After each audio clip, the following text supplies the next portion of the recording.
أعوذ بالله من الشيطان الرجيم. بسم الله الرحمن الرحيم. إن الدين عند الله الإسلام. صدق الله مولانا العظيم. وقد قال النبي صلى الله عليه وسلم: كن في الدنيا كأنك غريب أو عابر السبيل، أو كما قال عليه الصلاة والسلام. صدق الله العظيم وصدق رسوله النبي الكريم، ونحن على ذلك من الشاهدين والشاكرين، والحمد لله رب العالمين. ماں اور بہنوں، اللہ تبارک و تعالی نے ہمیں دنیا میں ایک مسافر کی طرح پیدا فرمایا ہے.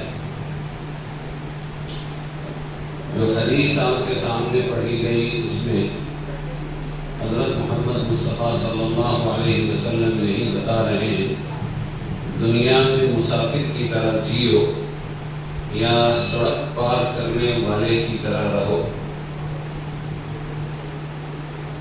ہم اگر اپنی زندگی کو دھیان سے گزاریں گے تو یہی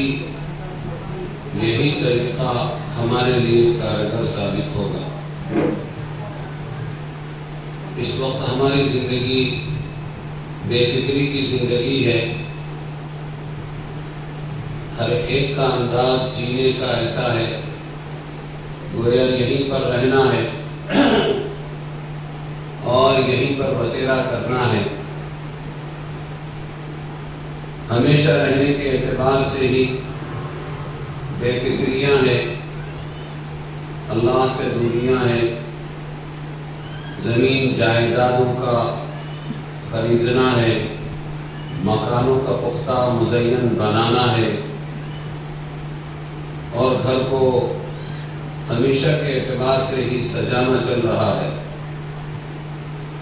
حالانکہ موت زندگی سے زیادہ قریب ہے.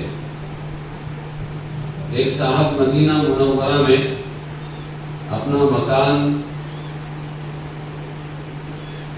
دوبارہ تعمیر کر رہے تھے، اس کی مرمت کر رہے تھے. آپ صلی اللہ علیہ وسلم نے پوچھا: کیا کر رہے ہو؟ انہوں نے کہا: مکان کی مرمت کر رہا ہوں. آپ صلی اللہ علیہ وسلم نے فرمایا: موت اس سے زیادہ قریب ہے.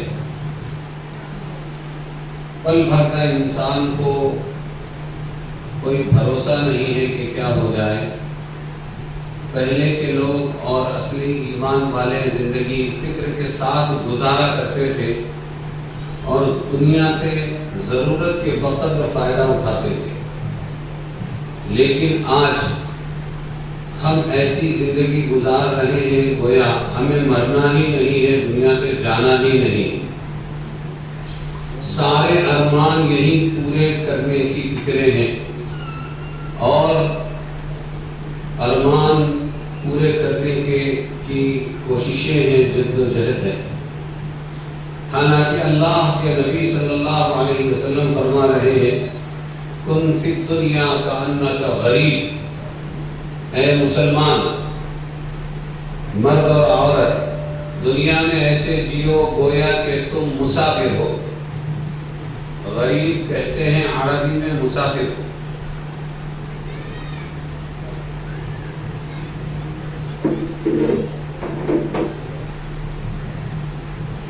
اور مسافر جو ہوتا ہے وہ بہت ہی زیادہ ٹینشن میں ہوتا ہے، مسافر فکر میں ہوتا ہے، اور مسافر ہر وقت چوکنا رہتا ہے، اور مسافر ایڈجسٹمنٹ کرتا ہے، ہر ایک کے ساتھ سمجھوتا کر کے، ہر چیز کے ساتھ سمجھوتا کر کے زندگی گزارتا ہے. آپ صلی اللہ علیہ وسلم فرماتے ہیں کہ تم مسافروں کی طرح رہو.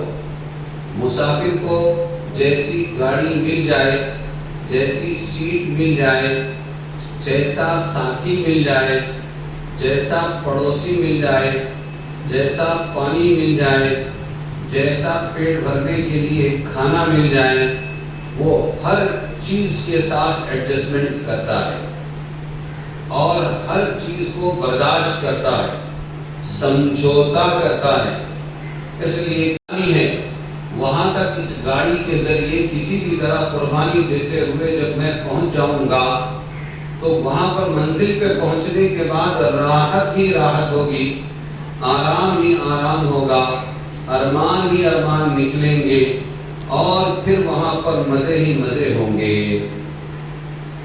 اس لیے مسافر ہمیشہ قربانیوں کے ساتھ چلتا ہے، جذبات کی قربانی دیتا ہے، آرام کی قربانی دیتا ہے، لذتوں کی قربانی دیتا ہے، اور اپنے من چاہے مسافروں کے نہ ملنے پر وہ قربانی دیتا ہے۔ اگر اسے مل گئی سیٹ تو بیٹھ کر سفر کرتا ہے، سونے کا وقت ہو لیٹنے مل جائے لیٹ کر سو کر سفر کرتا ہے، اور اگر اسے میسر نہ ہو تو کھڑے کھڑے بھی وہ اپنا سفر کرتا ہے، بلکہ وہ پیر میں جوتیوں میں بیٹھ کر لیٹ کر بھی اپنا سفر پورا کر لیتا ہے، اور اگر ٹرین ہو بیت الخلا کے پاس جگہ مل جائے تو وہ وہاں بھی اپنا وقت گزار کر سفر کر لیتا ہے۔ لوکل ٹرینوں میں اگر ہو تو لٹک کر بھی سفر کر لیتا ہے، بس کسی طرح اس کو یہ سفر پار کرنا ہے اور منزل کا انتظار ہے، منزل پر پہنچ کر سارے غم غلط ہو جائیں گے، سارا ٹینشن دور ہو جائے گا۔ لیکن ان تمام کے درمیان میں سفر پورا کرتے کرتے وہ اپنی جان کی اور مال کی بڑی حفاظت کرتا ہے۔ وہ ہر ایک پر بھروسہ بھی نہیں کرتا، ہر ایک سے تعلقات بھی نہیں بڑھاتا، ہر ایک کی دی ہوئی چیز کھاتا بھی نہیں ہے، ہر ایک کی دی ہوئی چیز پیتا بھی نہیں ہے، لوگوں کے ہدیے بھی قبول نہیں کرتا، بلکہ مسافر پوری احتیاط کے ساتھ تھوڑی سی اپنی نیند بھی پوری کر لیتا ہے، چپل جوتے بھی سرانے رکھنے کی کوشش کرتا ہے، جائے کہ اگر قیمتی چیز ہو، بیگ ہو، مال ہو، اس کو بھی وہ بہت ہی حفاظت سے رکھتا ہے، کسی پر بھروسہ نہیں کرتا، ہر وقت اس کو یہ خطرہ ہوتا ہے منزل پہ پہنچنے سے پہلے کہیں میں لٹ گیا اور میری جان اگر چلی گئی اور میرا مال اگر لٹ گیا تو پھر یہ بہت بڑا خسارہ ہوگا، اس جان کو اس مال کو کسی بھی طرح منزل تک کے پہنچانا ہے، اگر مجھے کامیاب ہونا ہے تو مجھے منزل تک کے پہنچانا۔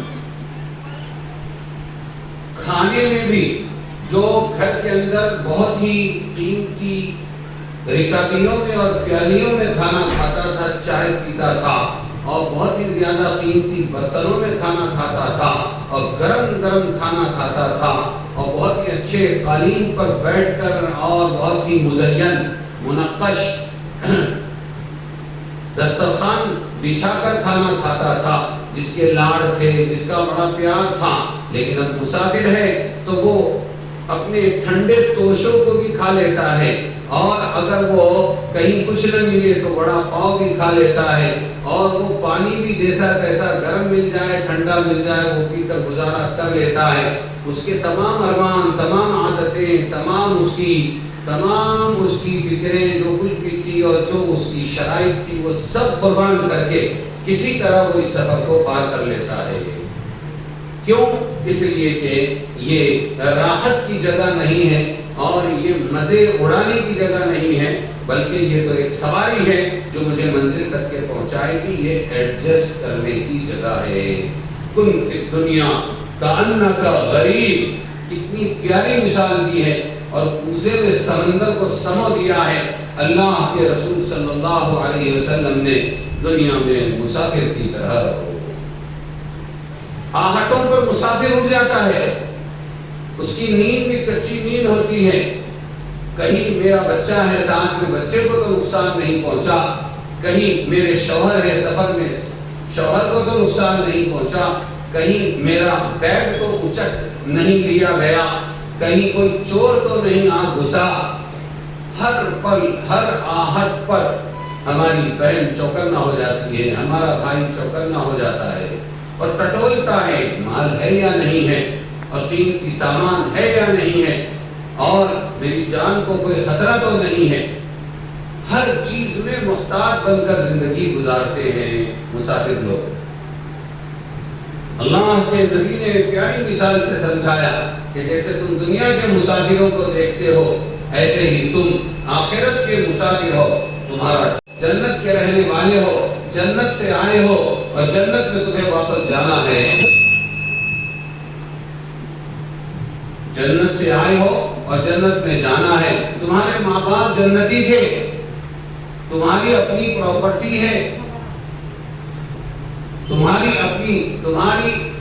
اپنے مکانات ہیں، سونے چاندی کی اینٹوں کے مکانات ہیں، تمہارے گارے مٹی بھی سونے چاندی کے ہیں، مشک زعفران کے ہیں، موتیوں ایک ایک موتی کے تمہارے محل ہیں، ولاز ہیں اور تمہارے بنگلے ہیں، اور تمہاری پراپرٹیاں ایسی ویسی نہیں اور ایکڑ دو ایکڑ نہیں، بلکہ ایک ایک لا الہ الا اللہ محمد الرسول اللہ پڑھنے والے مرد اور پڑھنے والی عورت کی ایک ایک کی پراپرٹی اس دنیا سے 10 گنا زیادہ ہے۔ مسلم شریف کی روایت ہے، آخری جنتی جب جہنم سے نکال کر سزائیں بھگت کر جنت میں ڈالا جائے گا، سب لوگ پہلے جا چکے ہوں گے، تو اللہ تبارک و تعالی اس کو دنیا سے 10 گنا بڑی جنت عطا فرمائیں گے۔ ایک ایمان والی کی پراپرٹی، ایک ایمان والے کی پراپرٹی کتنی بڑی کہ 10 گنا بڑی ہے جنت دنیا سے۔ صرف یہ روحا سے نہیں اور صرف مہاراشٹر اور ہندوستان سے نہیں، بلکہ دنیا سے 10 گنا بڑی جنت اللہ تبارک و تعالی نے تیار کر رکھی ہے۔ وہ پلاننگ کے تحت اور منصوبے کے تحت اللہ تعالی ہمارے ماں باپ کو، آدم و حوا کو دنیا میں لایا تاکہ اللہ کے فرما برداروں اور اللہ کے نافرمانوں کی پہچان ہو جائے۔ اور اللہ منصف ہے، انصاف والا ہے، تو اللہ تبارک و تعالی جو بھی انعام دے وہ اچھوں کو دے، ان کی اچھائیوں پر، ایمان پر، اعمال صالحہ پر، اور جو بھی نافرمان ہو اللہ کی کھا کر، اللہ کا کھا کر اللہ کی نافرمانی کرے اور لا الہ الا اللہ کا اقرار نہ کرے، تو پھر اللہ تعالی ان لوگوں کو ان کی بے ایمانی اور ان کی بد عملی کی وجہ سے ان کو سزا دے۔ یہ اللہ تبارک و تعالی نے انصاف کو قائم کرنے کے واسطے ہمارے جو ماں باپ تھے ان کی جو اصلی زمین تھی وہ جنت تھی، اس جنت سے دنیا کے اندر اللہ تبارک و تعالی ان کو لے کر آئے اور یہ سلسلہ چلا۔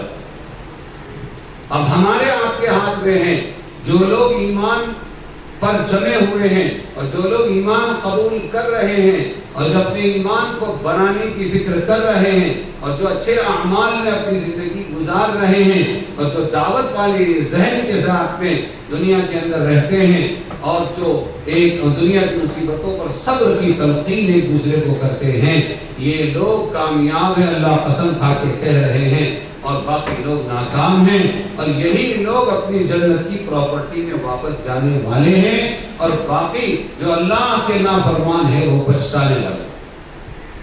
یہی مطلب ہے والعصر ان الانسان لفی خسر الا الذین آمنوا وعملوا الصالحات وتواصوا بالحق وتواصوا بالصبر۔ قسم ہے زمانے کی، اللہ تعالیٰ فرماتا ہے قسم ہے زمانے کی یعنی میری، کہ انسان گھاٹے میں ہے، مگر وہ لوگ جو ایمان لائے اور جنہوں نے اچھے اعمال کیے اور جنہوں نے دعوت کا کام کیا اور جن لوگوں نے صبر کی تلقین کی۔ یہ چار فارمولے ہیں خسارے اور گھاٹے سے نکلنے کے۔ اگر کوئی اس پر چلے گا اور یہ کام کرے گا تو گھاٹے سے نکلے گا، ورنہ اپنی زمینوں، جائیدادوں، پراپرٹیوں، حسن اور جمال اور شباب اور اپنے علم اور نالج اور تمام دنیا کی نعمتوں کے ساتھ میں اللہ فرما رہا ہے اس کا پیدا کرنے والا کہ وہ خسر، ان الانسان لفی خسر، وہ خسارے میں ہے، گھاٹے میں۔ تو اللہ تبارک و تعالیٰ نے ہمیں ایسا ویسا نہیں بنایا۔ جب یہ کہا جاتا ہے ایمان والیوں کو کہ دیکھو تم بہت قیمتی ہو، تو اس کی سمجھ میں نہیں آتی یہ بات کہ مجھے تو قیمتی میرے کالج کی فلانی سہیلی لگتی ہے کہ اس کے پاس ایمان نہیں ہے لیکن اس کے پاس کپڑے بہت اچھے ہیں، اس کے پاس زیورات بہت اچھے ہیں، اس کے پاس ہیرے جواہرات ہے، اور اس کے باپ کے پاس موٹر کار ہے اور بنگلہ ہے اور وہ بائک پر آتی ہے، اور اسی طریقے پر ان کے یہاں اتنی بڑی جائیدادیں ہیں اور ان کا اتنا نام ہے۔ تو مجھے کیسے کہا جاتا ہے کہ میں ایمان والی ہوں تو بڑی خوش قسمت ہوں؟ مجھے تو خوش قسمت مال والی عورت اور فلانی فیشن کرنے والی اللہ کی بندی وہ مجھے نظر آتی ہے کہ وہ خوش قسمت ہے. میں تو غریب ہوں، سادے کپڑے میں ہوں، ماں باپ محنت مزدوری کر کے مجھے سنبھالتے ہیں، پالتے پوستے ہیں، فیس دینے کے وقت بھی بڑی تنگی ہوتی ہے، اور سیدھا سادہ ہمارا گھرانہ ہے، کوئی پراپرٹی بھی ہمارے نام پر نہیں، اور زیورات بھی ہمارے پاس زیادہ نہیں ہے، اعلیٰ قسم کی کاریں بھی ہمارے پاس نہیں ہیں. پھر ہم خوش قسمت کیسے ہوئے؟ یہ بات ہماری ایمان والی بہن اور ماں اور بیٹی کے ذہن میں نہیں آتی. اسی کو سمجھانے کی کوشش کر رہا ہوں. قیمتی کس کو کہتے ہیں؟ کسی کے نام پر بنگلہ ہو تو وہ قیمتی مانی جاتی ہے، اور کسی کے پاس اگر پیسہ ہو تو وہ قیمتی، اور کسی کے پاس چند تولے سونا چاندی ہو تو وہ قیمتی. صادق مصدوق حضرت محمد مصطفیٰ صلی اللہ علیہ وسلم فرما رہے ہیں، جو خود بھی سچے ہیں اور ان کو سچا بتایا گیا، جنہوں نے کبھی جھوٹ نہیں بولا، جو اللہ کے پیغامبر تھے اور اللہ کے پاس سے لائی ہوئی کتاب سے ہم کو سناتے تھے، انہوں نے یہ فرمایا ہے، اور ان کو ہم سچا امین سمجھتے ہیں. اور اگر ہم سمجھتے ہیں دل سے تو ہی ہم مسلمان ہیں، اور اگر ہم کو ان کی باتوں سے زیادہ اپنی نظروں کے دیکھے پر یقین ہے، اور ان کی باتوں سے زیادہ، ان کی خبروں سے زیادہ اگر ہمیں دنیا کی خبروں پر یقین ہے اور دنیا کی لالچوں پر یقین ہے، تو یہ کلمہ پڑھنے والی، یہ کلمہ پڑھنے والا اپنے دعوی ایمان میں جھوٹے ہیں، ان کو نجات نہیں ملے گی. کلمہ پڑھنا، اس کو دل میں اتارنا، اور اللہ کے رسول کی ہر بات کو دنیا کی تمام باتوں میں سب سے سچی سمجھ کے اس پہ یقین کرنا، آنکھوں دیکھے کو جھٹلانا، اور رسول کی بات جو سنی ہے اس پر ایمان لانا، اسی کا نام ایمان ہے. وہ فرما رہے ہیں، کیا فرما رہے ہیں؟ وہ فرما رہے ہیں کہ ہر ایک ایمان والا یہ جنتی ہے. ہر ایک ایمان والا جنت، ہر ایمان والی جنتی.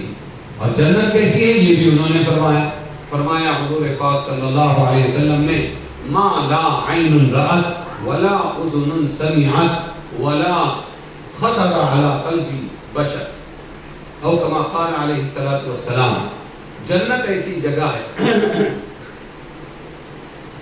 جو کسی آنکھ نے نہیں دیکھی، جنت جیسی چیز کسی نے نہیں دیکھی. ما لا عین رأت، اور نہ کسی کان نے کبھی جنت جیسی چیز کو سنا ہوگا. ہاں، اس کے قریب کچھ سنا ہوگا، جنت ایسی ہے، اتنی خوبصورت ہے وغیرہ، لیکن جنت کو کسی نے سنا بھی نہیں. ولا خطر علی قلب بشر، اور کسی بھی انسان کے دل پر جنت کا تصور گزر ہی نہیں سکتا. ہم سوچ سکتے ہیں کہ بمبئی میں فلانا گارڈن ہے، اس میں جانا ہے، تو وہ گارڈن کیسا ہوگا؟ ہمارے گاؤں کے فلانے گارڈن سے ملتا جلتا ہوگا. لیکن جنت کے بارے میں فرما رہے اللہ کے رسول صلی اللہ علیہ وسلم کہ جنت میں جو اللہ تعالیٰ نے نعمتیں رکھی ہے وہ کسی کے دل پر بھی گزر نہیں سکتی. آپ صلی اللہ علیہ وسلم کے پاس ایک صحابہ بیٹھے تھے، آپ نے جنت کا بیان کیا اور سب اٹھ کر چلے گئے.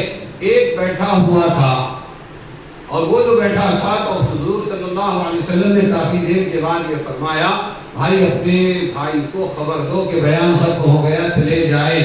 لوگوں نے جا کر اس کو ہلایا اور کہا تو وہ گر گیا نیچے. حضور نے جا کر نبض تلا، اس کی جانچی تو نبض دیکھ کر پتہ چلا کہ اس کا انتقال ہو گیا. تو حضور صلی اللہ علیہ وسلم نے فرمایا جنت کی رغبت اور محبت نے اس کی جان لے لی. اس کو کہتے ہیں ایمان. یہ ایمان ہمارے پاس ہوگا تو ہماری زندگی بدل جائے گی، ہمارے طور طریقے بدل جائیں گے، ہمارے بول بچن بدل جائیں گے، ہماری زندگی کا طریقہ، زندگی گزارنے کا طریقہ بدل جائے گا، ہر چیز ہماری بدل جائے گی اگر ہمارے دلوں میں جنت والا یقین ہوگا کہ ہم کوئی ایسے ویسے نہیں ہیں. ہاں، ہم جنت کے باسی ہیں. اور حضور صلی اللہ علیہ وسلم اس جنت کے بارے میں کیا فرما رہے ہیں؟ حضور فرماتے ہیں کہ جنت ایسی جگہ ہے کہ وہ جنت سب سے قیمتی سامان ہے. اللہ کا سامان تجارت، اللہ تمہاری جان خرید کے اللہ تعالی جنت کا سامان تم کو دیتا ہے. الا ان لو کہ اللہ کا سامان تجارت بہت قیمتی ہے، اور اللہ کا سامان تجارت کیا ہے؟ جنت ہے. آپ صلی اللہ علیہ وسلم نے فرمایا سمجھانے کے واسطے کہ جنت میں ایک ایک کو جو مکان ملے گا وہ مکان کیسا ہوگا؟ ایک اینٹ سونے کی اور ایک اینٹ چاندی کی ہوگی، اور بیچ میں جو گارا ہوگا وہ مشک اور زعفران کا ہوگا.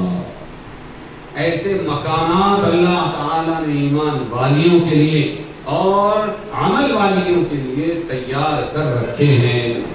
پھر اللہ تبارک اللہ کے رسول نے فرمایا کہ چاشت کی 8 رکعت نماز اگر کوئی پڑھ لے تو اسے خالص ایک موتی سے بنا ہوا پورا کے پورا محل اللہ تبارک و تعالی عطا فرمائے. یہاں موتی پہننے کو نہیں ملتا، وہاں پر موتی کا اللہ تعالی ایک اچھے موتی کا ایک محل عطا فرمائے. پھر اللہ کے رسول صلی اللہ علیہ وسلم نے فرمایا کہ وہاں کے کھانے بڑے لذیذ ہوں گے، وہاں بھوک کی تکلیف ہی نہیں ہوگی، سورج کی تپش نہیں ہوگی، رات کا اندھیرا نہیں ہوگا، فجر کے بعد کا سہانا موسم ہوگا. اور اللہ کے رسول صلی اللہ علیہ وسلم فرماتے ہیں کہ بھوک تو نہیں لگے گی لیکن مزے کے لیے کھانے ہوں گے، اور وہ کھانے بھی اپنی نوعیت کے بڑے ٹیسٹی ہوں گے. دنیا کے اندر کسی نے ویسا کھانا نہیں چکھا ہوگا. پھر آپ صلی اللہ علیہ وسلم نے فرمایا کہ یہاں پر ہر آنے والا دن جوانی کو ڈھلا دیتا ہے، لیکن وہاں ہر آنے والا دن اور زیادہ تر و تازہ اور جوان بنا دے گا. تمام کی عمریں تقریباً یہی 25-30 کی ہوگی، اور تمام صحیح جوانی کی عمروں میں ہوں گے عرباً اتراباً لاصحاب الیمین، کہ سب ہم عمر ہوں گے تقریباً، اور میاں بیوی بھی ہم عمر ہوں گے. اور اللہ تبارک و تعالی ایسی بیویاں عطا فرمائے گا کہ وہ بڑی خوبصورت ہوگی. تو آگے کی بات کہنے سے پہلے یہ بات بھی واضح کر دوں کہ کئی لوگ آج کل ٹیکا کر رہے ہیں اور نکتہ چینی کر رہے ہیں اور اسی طریقے پر اعتراضات کر رہے ہیں، اور کئی ایک مسلم بہنوں کے ذہن میں بھی یہ بات پیدا ہو رہی ہے کہ جو کچھ ملے گا سب مردوں کو ملے گا تو پھر عورتوں کا کچھ نہیں ہوگا. بالکل غلط. اللہ تبارک و تعالیٰ کے یہاں انصاف ہے. اللہ تعالیٰ نے جیسے یہ طے کیا ہے کہ اگر یہاں کے رشتے وہاں جنت میں گئے تو میاں بیوی ساتھ، ایسے ہی اللہ نے یہ طے کیا ہے اگر یہاں کی بیوی جنت میں نہ جا سکی تو وہاں کے اس مسلمان مرد کو اللہ تعالی جنت کی حوریں عطا فرمائے گا، یعنی نور سے بنی ہوئی بڑی خوبصورت. تو پھر سوال یہ ہے کہ اگر کوئی عورت ایسی گئی جو یہاں سے بغیر مرد کے گئی اور پھر وہاں یا اس کا مرد جنت میں نہیں ہے تو اس کا کیا ہوگا؟ اسے اختیار دیا جائے گا جس مرد کے ساتھ میں وہ چاہے اپنا جوڑا بنا لے. اور اگر اس کی یہ ضد ہو کہ نہیں مجھے کوئی مرد نہیں چاہیے، مجھے بھی نور سے بنا ہوا مرد چاہیے، تو 2 کتابوں کے حوالے سے یہ بات کہہ رہا ہوں. اللہ تبارک و تعالی اس کی ڈیمانڈ پر اور اس کی چاہت پر اللہ اسے جیسے مرد کو نور کی حور بنا کر دیں گے، ویسے ہی اس کے لیے اللہ تبارک و تعالی نور کا مرد بنا کر دیں گے. تو اللہ تبارک و تعالی منصف ہے، انصاف والے ہیں. اگر ایک طرف مردوں کے حقوق ہیں تو دوسری طرف عورتوں کو بھی حقوق دے رکھے ہیں، لیکن ہر ایک کی ذمہ داریاں الگ ہیں، اس لیے ان ذمہ داریوں کے اعتبار سے انعامات بھی الگ الگ بنائے ہیں. وہ جنت اللہ تبارک و تعالی نے تیار کر رکھی ہے، اور وہاں کی ایک عورت یہ عورت ہماری دنیا کی جب جنت میں پہنچے گی تو یہ اس حور سے کچھ کم نہیں ہوگی بلکہ یہی سردار ہوگی. حدیث پاک میں آیا ہے، آپ صلی اللہ علیہ وسلم نے فرمایا کہ حور لڑے گی، اس دنیا کی عورت سے لڑے گی اور کہے گی کہ میں تجھ سے افضل ہوں، یہ کہے گی میں تجھ سے افضل ہوں. یہ مکالمہ بھی حدیث میں بیان کر دیا گیا.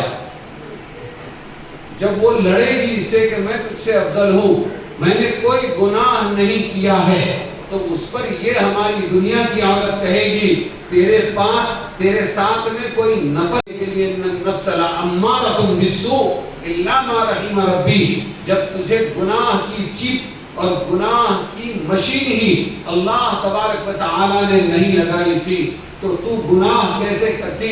اس لیے تیرا گناہ نہ کرنا یہ جتنا بڑا کمال ہے اس سے زیادہ میرا تھوڑا ہی صحیح لیکن گناہ سے بچنا زیادہ کمال۔ کوئی اندھا یوں کہے کہ میں نے کہیں اپنی کبھی بھی کسی کو غلط نظر سے نہیں دیکھا، یہ اس کا کمال ہے ہی نہیں، اس لیے کہ اس کے پاس دیکھنے والی نظر ہی نہیں ہے۔ جس حور میں گناہ کا مادہ ہی نہیں ہے وہ حور اگر وہ گناہ نہ کرے تو یہ کوئی کمال نہیں، لیکن ہزار گناہوں کے باوجود یہ اللہ کی بندی جسے آدم و حوا کی بیٹی کہا جاتا ہے اگر کبھی کبھی بھی یہ گناہ سے بچی ہوگی یہ بہت بڑا کمال۔ کوشش تو یہ کرنی چاہیے ہمیشہ گناہ سے بچے، لیکن پھر بھی بشری تقاضے سے اگر گناہ ہو جائے تو اس کا تدارک بھی اللہ نے رکھا ہے کہ کوئی اگر اللہ سے سچے دل سے پچھلے گناہ پر پچھتا کر معافی مانگ لے اور آئندہ گناہ نہ کرنے کا عزم مصمم کر لے، اللہ تبارک و تعالی اس کے گناہوں کو معاف کر۔ ابو ہریرہ رضی اللہ عنہ نئے مفتی بن رہے ہیں، حضور پاک صلی اللہ علیہ وسلم کی خدمت میں رہتے ہیں۔ آپ صلی اللہ علیہ وسلم دعوت کے تقاضے سے کہیں باہر گئے، اچانک ایک نوجوان خوبصورت عورت آئی مدینہ منورہ میں اور مڈ بھیڑ ہوئی حضرت ابو ہریرہ رضی اللہ عنہ سے۔ اس نے پوچھا مجھ سے گناہ ہو گیا ہے اور میرے پیٹ کا بچہ اس کا گواہ ہے، اس کا ثبوت ہے، کیا میرا رب مجھے معاف کر سکتا ہے؟ تو ابو ہریرہ رضی اللہ عنہ یہ نئے تھے، ان کو کچھ علم نہیں تھا، انہوں نے کبھی کوئی گناہ سوچا دیکھا نہیں تھا، اس لیے فوراً انہوں نے کہہ دیا جا پاپا تیرا گناہ کبھی معاف نہیں ہوگا، اللہ تیری مغفرت نہیں کرے گا۔ وہ پلٹی کہ میرا رب مجھے معاف نہیں کرے گا، اور بڑبڑاتی ہوئی منہ میں یہ کہتی ہوئی جا رہی تھی اگر میرے رب نے معاف نہیں کیا تو پھر میرا یہ بدن جہنم میں جلے گا، جہنم کی آگ میں جلے گا۔ اخلق هذا الحسن للنار، کیا میرا یہ حسن آگ میں جلنے کے لیے پیدا ہوا ہے؟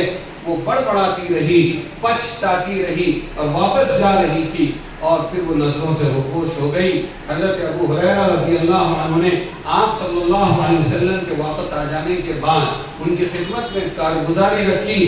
اللہ کے رسول آج تو ایک بڑی اللہ کی نافرمان بندی آئی تھی، اور پورا سنانے کے بعد میں نے اس کو کہہ دیا کہ جا اللہ تجھے معاف نہیں کرے گا، تو بڑی پاپن ہے۔ اس پر اللہ کے رسول تل ملا اٹھے اور فوراً فرمایا ابو ہریرہ تو نے اللہ کی رحمت سے اس کو مایوس کر دیا، ابو ہریرہ تو نے اللہ کی رحمت سے اس کو مایوس کر دیا، یہ تو ایک گناہ تھا، جانتا ہے وہ غفور الرحیم کتنا بڑا معاف کرنے والا ہے۔ اگر سمندر کے چھاگوں کے برابر بھی کوئی بندہ یا کوئی بندی اپنی زندگی بھر کے پہاڑ گناہوں کے لے کر آ جائے اور سمندر کے چھاگوں سے زیادہ ہو اور ریت کے ذروں سے زیادہ ہو اور درخت کے پتوں سے زیادہ ہو، ابو ہریرہ اللہ اتنا وسیع مغفرت والا ہے اور مغفرت کو اتنا پسند کرتا ہے، بندہ آئے تو صحیح معافی کے لیے اللہ معاف کرنے کے لیے تیار ہے۔ ہم تو مائل بکرم ہیں، کوئی سائل ہی نہیں، راہ بتلائیں کسے رہ منزل ہی نہیں، اللہ معاف کرنے تیار۔ اب تو بازی پلٹ گئی۔ ابو ہریرہ جو اس کو ڈرا رہے تھے اللہ کی پکڑ سے، اب ابو ہریرہ کو فتویٰ غلط ہو جانے پر خود فکر دامنگیر ہوا۔ اس اللہ کی بندی نے اگر مایوسی میں میرے غلط فتوے کی وجہ سے خود کشی کر لی، کچھ کر لیا، کل اللہ ابو ہریرہ کو معاف نہیں کرے گا، نکل پڑا۔ اب ڈھونڈتے تھے وہ مدینہ کی گلیوں میں، کہیں ادھر کہیں ادھر، حلیہ بتا کر پوچھتے تھے کہ ارے ہے کسی نے ایسی عورت کو دیکھا ہے؟ ڈھونڈتے رہے اور روتے رہے اور پچھتاتے رہے کہ وہ بندی ایک مرتبہ مل جائے۔ تو میں اسے خوشخبری سنا دوں کہ معافی مانگ لے، اللہ تجھے معاف کرنے کے لیے تیار ہے۔ اللہ کے رسول نے فرمایا، آخر تھک ہار کر ایک جگہ مایوس ہو کر بیٹھے، اچانک شام کے وقت میں اندھیرے میں وہ سائے کی طرح سامنے سے جاتی ہوئی نظر آئی۔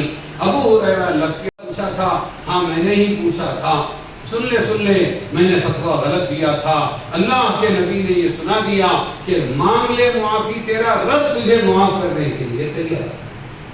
اس نے جیسے ہی یہ سنا وہ وہیں پر سجدے میں گر گئی اور اللہ کا شکر ادا کیا، اے اللہ تو میری توبہ قبول کرنے کے لیے تیار ہے۔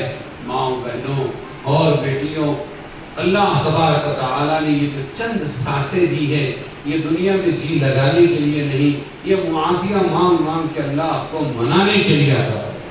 مانگو معافیہ اور طے کر لو کہ جو گزشتہ گناہ تھے ہم ان پر پچھتا رہے ہیں، آئندہ کبھی نہ کرنے کا عزم و ارادہ ہے، ارے اللہ ہم معافی مانگتے ہیں، اللہ تعالیٰ غفور الرحیم ہے، وہ معاف کر دے۔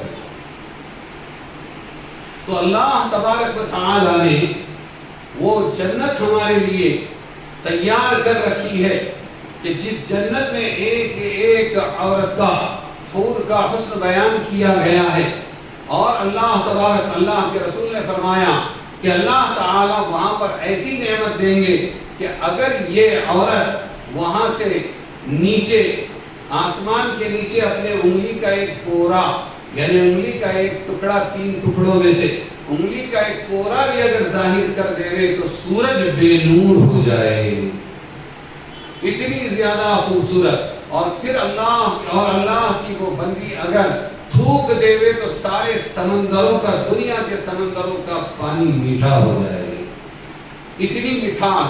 اور پھر یہ فرمایا اتنی قیمتی 70 جوڑوں میں اس کا حسن جھلکے گا، تو وہ جوڑے کیسے ہوں گے، کتنی باریک اور نفیس ہوں گے۔ پھر یہ فرمایا اتنی مالدار کہ اگر وہ ایک اوڑھنی اپنی دنیا میں، اس کی ایک اوڑھنی آ جائے تو ساتوں زمینوں کے جتنے بھی خزانے ہیں، یہ سارے خزانے مل کر اس کی قیمت نہ بن سکے۔ یہ ایک جنتی حور کی کمال و فضیلت کا بیان ہے۔ جب یہ اتنی افضل ہوگی تو یہ ہماری دنیا والی عورت آدم اور حوا کی بیٹی جب یہ تھوڑا ایمان و یقین اور اپنے اعمال صالحہ کے ساتھ جنت میں جائے گی تو یہ سردار بنائی جائے گی، یہ سردار بنائی جائے گی۔ اور پھر وہ حور جب اعتراض کرے گی کہ بتا تیری کیا فضیلت ہے، تو یہ کہے گی تجھے معلوم ہے نماز کیا ہے، کبھی نماز پڑھی؟ کہ مجھے نماز نہیں معلوم۔ تجھے روزے میں معدے کا چلنا اور پیٹ میں سے منہ کے ذریعے بدبو کا باہر آنا پتہ ہے کہ اس میں کتنی تکلیف ہوتی ہے، پیاس کی شدت کیسے ستاتی ہے؟ وہ کہے گی مجھے نہیں معلوم۔ وہ کہے گی کہ ٹھنڈے فجر کے وقت میں اور رات کے وقت میں وضو کرنا ٹھنڈے پانی سے اور غسل کرنا اور نمازیں پڑھنا، کیا تجھے اس کی تکلیف معلوم؟ استنجا کے لیے بار بار کی تکلیف معلوم؟ اور بچوں کو سنبھالنے کی اور اسی طرح ان کا ایمان بنانے کی اور ان کو اسلام سکھانے کی یہ تکلیف تجھے معلوم؟ وہ کہے گی یہ سب مجھے نہیں معلوم۔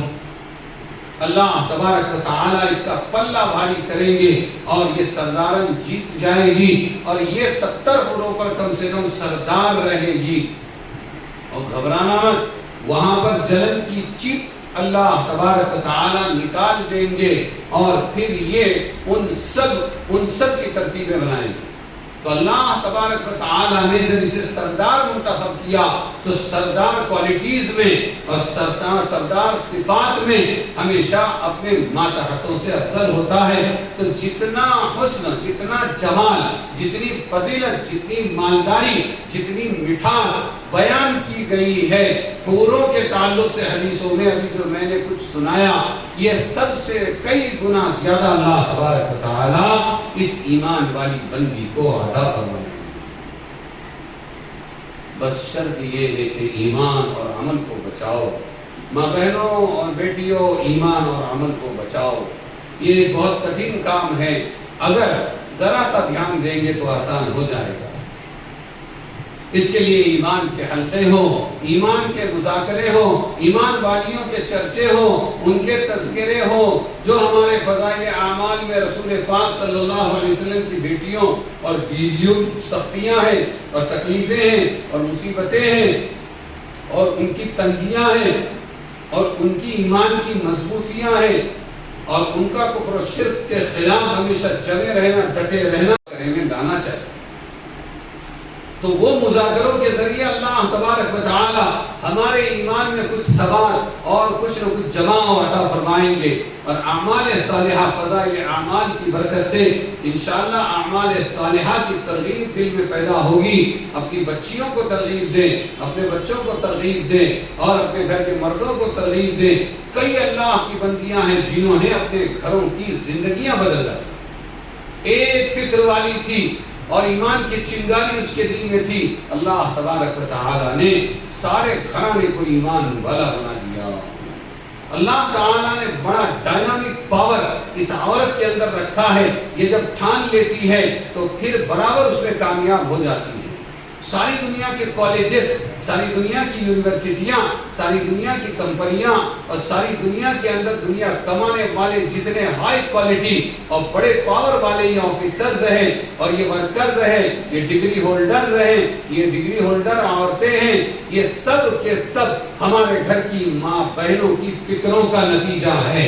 انہوں نے ٹھانا، انہوں نے بچپن کے اندر ان کو اٹھایا، روتوں کو ہنسایا اور بھوکوں کو کھلا کر اور گندے سندے تھے سجا کر اسکولوں اور نرسریوں اور اسکولوں اور کالجوں میں بھیجا، اور پھر جب تک کہ ایک ڈگری اس کو نہیں دلا دی اس وقت تک کہ اس نے کوئی راحت کا سانس نہیں لیا، حتیٰ کہ برتن مانجنے پڑے تو برتن مانجا، کپڑے دھونے پڑے کپڑے دھوئے، پیٹ کو اگر کاٹنا پڑا تو پیٹ کاٹ کر پیسے انہوں نے جو ہے جمع کیے، قرض لینا پڑا تو قرضے لیے انہوں نے، اور جو بھی قربانی دینی پڑی ہے، مامتا کی قربانی دینی پڑی تو مامتا کی قربانی دی، اپنے جگر کے ٹکڑوں کو اپنی نظروں سے اوجھل کر کے سمندروں پار بھیج کر کہیں نہ کہیں کسی نہ کسی طرح کمانے پر لگایا، جس کی برکت سے آج ہمارے گاؤں سج گئے، ہماری مسجدیں بن گئی، ہمارے بنگلے بن گئے، ہمارے بچوں کو ڈگریاں ملنے لگ گئی، اور ہمارے گھروں کے سامنے کاریں آ کر ٹھہر گئی، ہماری پراپرٹیاں بن گئی، ہم زیور سے لد گئی۔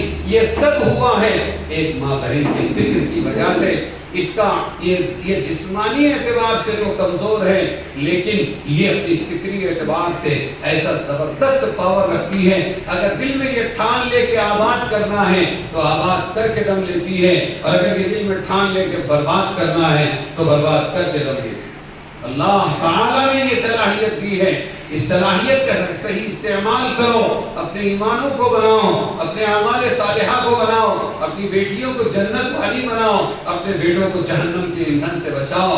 وہ مہربان مرد جس نے آج پوری زندگی میں ایک سہارا بن کے آپ کا ساتھ دیا، اس کو کسی طرح اپنے ساتھ جنت میں لے جاؤ۔ یہ گزارش ہے ماؤں، بہنوں اور بیٹیوں سے۔ اگر ارادہ کر لیں تو اللہ کے لیے بہت آسان ہے، اور اگر ہم نے یہی صلاحیت دنیا کے لیے استعمال کی اور ہم اسی دنیا کو سجانے میں لگ گئی اور اسی دنیا کو بنانے میں لگ گئی اور اسی دنیا کے اندر ہم کو ہمیشہ رہنا ہے، ہم نے یہ فکر بنا لی تو یاد رکھو محنتیں برباد ہو جائے گی اور سب ٹھاٹ پڑا رہ جائے گا جب لاد چلے گا بن جائے۔ تو حرص و ہوا کو چھوڑ لیا، مت دیس بدیس پھرے مارا، قذاب اجل کا لوٹے ہیں، دن رات بجا کر نقارا، کیا بدھیا بھینسا بیل شتر، کیا گوئی پلہ سر بھارا، جب سب ٹھاٹ پڑا رہ جائے گا جب لاد چلے گا بن جائے۔ موت کا بنجارہ آ کر جب لے کر جائے گا تو قبر کے اندر نہ یہ ویلا آئے گا، نہ یہ بنگلہ آئے گا، نہ یہ کاریں آئیں گی، نہ سونے چاندی آئیں گے، نہ کپڑے لتے آئیں گے، نہ یہ اولاد آئے گی، سب ہاتھ چھٹک کے پیچھے ہٹ جائیں گے، ایمان اور عمل ساتھ آئے گا اور وہی آخرت میں بیڑا پار کرے گا۔ اس لیے کہا جاتا ہے کہ دنیا سے جی نہ لگاؤ، جگہ جی لگانے کی دنیا نہیں ہے، یہ عبرت کی جا ہے، تماشا نہیں ہے۔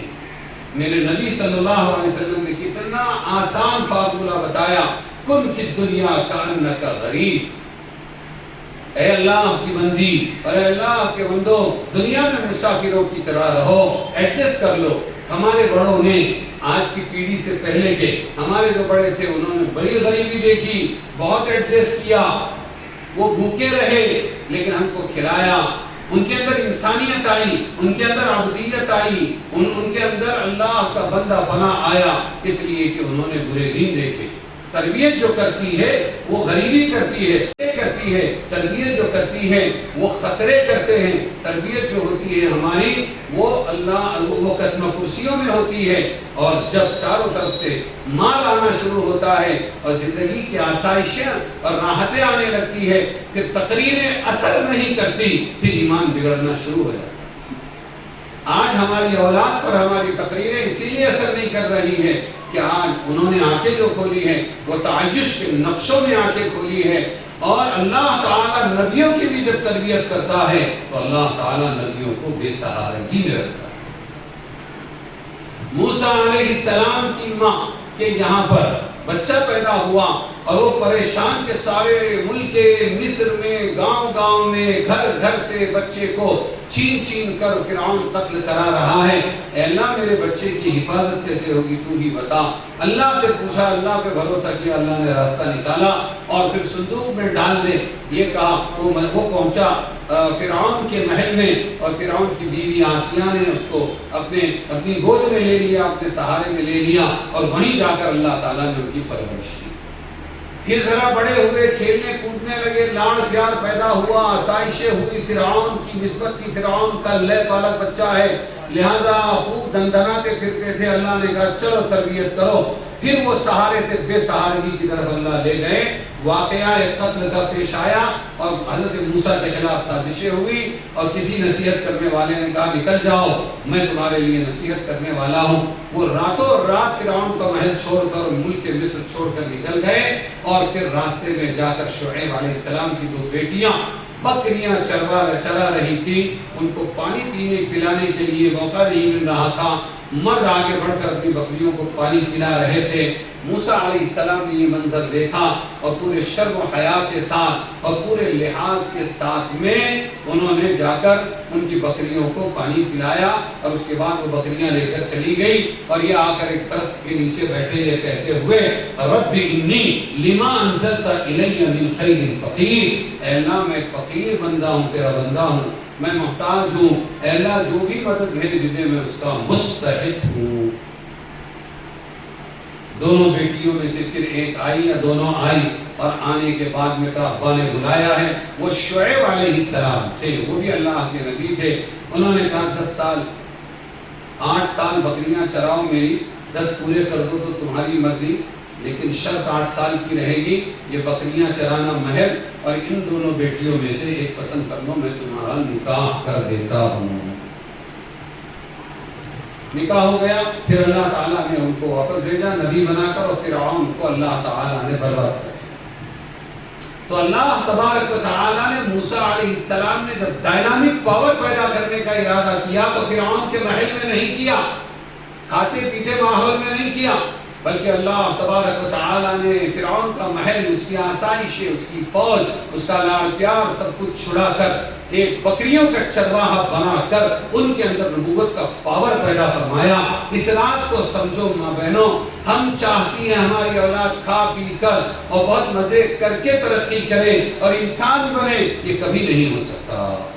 اللہ کے نبی صلی اللہ علیہ وسلم سے جب سنا صحابہ نے کہ ہمارے ایمان کے خراب ہوں گے تو آپ صلی اللہ علیہ وسلم سے پوچھا اللہ کے رسول ایسا کیسے ہوگا؟ تو اللہ کے رسول صلی اللہ علیہ وسلم نے فرمایا بھلا بتاؤ تو صحیح، تم پانی میں چلو تمہارے پیر نہ بھیگے، کیا یہ ہو سکتا ہے؟ صحابہ نے عرض کیا نہیں، ایسا نہیں ہوگا، جب بھی پانی میں چلیں گے پیر ضرور بھیگیں گے۔ حضور پاک صلی اللہ علیہ وسلم نے فرمایا ایسے ہی جب تم مالوں کے نقشوں میں چلو گے تمہارے ایمان ضرور خراب ہوں گے۔ جب تم مالوں کے نقشوں میں چلو گے تو تمہارے ایمان ضرور خراب ہوگا۔ اس راز کو سمجھو، اپنے نبی کی اس بات کو سمجھو۔ اللہ نے جو کچھ دیا ہے تھوڑا بہت دوسروں کے محتاج نہیں، غریب نہیں، بھیک مانگنے کی ضرورت نہیں، زیادہ قرضے لینے کی ضرورت نہیں، کوئی بات نہیں ہے۔ بس تھوڑے میں گزر کرو، اللہ اللہ کرو، اپنے بچوں کی تربیت کرو اور جنت میں چلے جاؤ۔ جہاں مال زیادہ آئے گا، پہلے آئے گا یا نہیں آئے گا پتہ نہیں، اور اگر آئے گا تو ساتھ میں خرابیاں، بگاڑ، نافرمانیاں سب کچھ لے کر آئے گا اور اللہ سے دور کر دے گا۔ تو آپ صلی اللہ علیہ وسلم فرما رہے ہیں، اس میں دو، یہ ابھی جو کہی ہوئی باتیں ہیں اس میں دو باتیں کہ دونوں بسائے گئے۔ وہ ایمان عطا کیا اللہ تعالیٰ نے جس کے لیے خاتم الانبیاء کو روتے ہوئے رات کے اندھیرے میں مکہ مکرمہ کو چھوڑ کے جانا پڑا۔ وہ ایمان ساری دنیا کو دیتا ہے یا نہیں دیتا ہے یا بعد میں دیتا ہے، لیکن وہ ایمان ہماری سمیہ، رقیہ، عائشہ، عاتقہ، ہماری زینب ام کلثوم جو آج کی مسلمان بہن بیٹی ہے، اللہ تعالیٰ نے ایمان والیوں کے گھر میں پیدا کر کے ان کو وہ دولت سب سے پہلے عطا فرمائی، اور یہ آج اپنے آپ کو دوسروں کے برابر سمجھتی ہے، آج اپنے آپ کو اتنا گراتی ہے تو اللہ کو کتنا غصہ آئے گا۔ اور ایک نو مسلم عورت کا واقعہ حضور کے زمانے کا سنا دیتا ہوں، اس میں سے کچھ سبق شاید کے سمجھ میں آ جائے۔ جب مکہ فتح ہوا تو سب سے بڑا دشمن ابو جہل تھا۔ ابو جہل کے بیٹے اکرمہ تھے، اکرمہ کی بیوی تھی، اس نے کلمہ پڑھ لیا اور وہ مسلمان ہو گئی، اور یہاں اکرمہ نے فوراً بھاگنے کا ارادہ کیا۔ زندگی اسلام دشمنی میں گزری تھی، 70 کلومیٹر پر ساحل تھا، لہذا وہاں وہ گئے اور جا کر ملاح سے کہا چلو یہاں سے مجھے لے چلو۔ یہاں بیوی نے جو مسلمان ہو گئی تھی حضور صلی اللہ علیہ وسلم سے یہ عرض کیا، میرے شوہر سے مجھے بڑی محبت ہے، آپ مجھے اجازت دے بلا کر لاؤں، آپ اس کا ایمان قبول کر لیں گے؟ حضور نے فرمایا ضرور قبول کر لوں گا، اور یہ چادر نشانی کے طور پر لے جا کہ میں نے اس کو دے دی۔ چنانچہ وہ چلی اور چلتے چلتے ایک اپنا غلام لے لیا۔ غلام کالے بھی ہوتے تھے، گورے بھی ہوتے تھے، یہ رومی گورا غلام تھا، لیکن یہ برا غلام تھا، اس کو بھی لے لیا۔ اس نے راستے میں کچھ غلط نیت اور غلط ارادہ کیا، وہ سمجھ گئی، آگے کے وعدوں پر پھسلاتی رہی۔ ایک جگہ بستی میں جا کر اس نے کہا یہ بدنیت ہے، لہٰذا انہوں نے اس کو پکڑا، باندھ دیا۔ آگے کا سفر اکرمہ کی بیوی نے اکیلے کیا، اور جب وہ ساحل پر پہنچی تو دور سے ایک دوسرے کو پہچانا، اس نے کہا اس ملاح سے جلدی نکلو یہاں سے۔ چنانچہ وہ چلا، اپنی کشتی لے کر پانی کے اندر چلا، اور یہ بلاتی رہی واپس آ جاؤ، بڑے رحیم ہیں، بڑے شفیق ہے، بڑے مہربان ہیں، چادر بھی ہے، وہ کہتے ہیں ماریں گے نہیں بلکہ تمہارا ایمان قبول کر کے تمہاری عزت بڑھائیں گے، اکرمہ آ جاؤ محمد کی طرف۔ لیکن وہ تو بھاگ رہے تھے۔ اللہ نے ہدایت لکھی تھی، اچانک بھنور میں کشتی پھنس گئی، گول گول گھومنے لگی، ڈوبنے کا وقت آیا تو اکرمہ نے پوچھا اس سے، کسے؟ وہ ملاح سے پوچھا، ماجھی سے پوچھا کہ آخر بتاؤ کیا راستہ ہے اس بھنور سے نکلنے کا، بچنے کا؟ اس نے کہا ان کہی کہو۔ پہلے کہ وہ ان کہی کیا ہے؟ جو اب تک تم نے نہیں کہا وہ کہو، لا الہ الا اللہ محمد الرسول اللہ، یہ کلمہ ہی تم کو نجات دلا سکتا ہے۔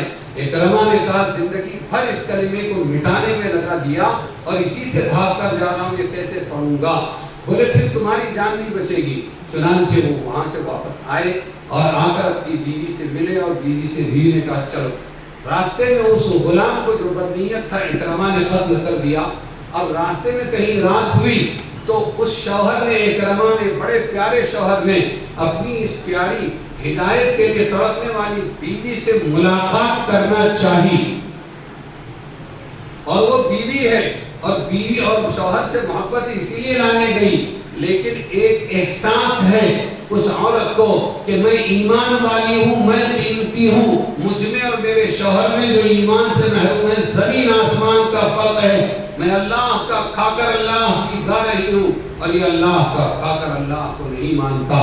چنانچہ انہوں نے کہا محبت اپنی جگہ اور اہمیت اپنی جگہ اور ہمدردی اپنی جگہ، لیکن جب تک تم کلمہ نہیں پڑھ لیتے میرے جسم پر تم تصرف نہیں کر سکتے، میں تمہارے لیے حرام ہوں۔ اس لیے اس نے اپنے شوہر کو، اپنے بدن کو ہاتھ لگانے نہیں دی۔ ایک نو مسلمہ عورت کو یہ احساس تھا کہ ایمان والی کی کیا قیمت ہوتی ہے، اس کی کیا عفت ہوتی ہے، اس کی کیا عزت ہوتی ہے، اس کی اللہ کی نظر میں کیا اہمیت ہوتی ہے، وہ کتنی زیادہ پاکیزہ ہوتی ہے.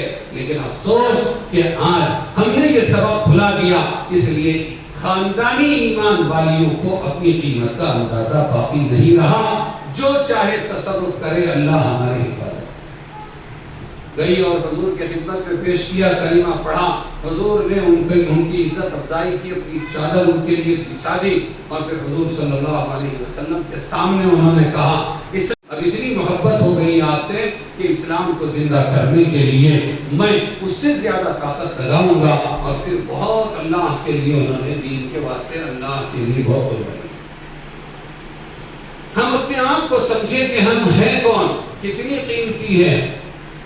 اسلام کی ہر چیز کو باطل آج رکاوٹ بنا کے پیش کرتا ہے اور پردے کا مذاق اڑاتا ہے، حجاب کا مذاق اڑاتا ہے باطل، اور آج اس کو آزادی کے نام پر بازار کی چیز بکاؤ چیز بنانے کی کوشش کرتا ہے.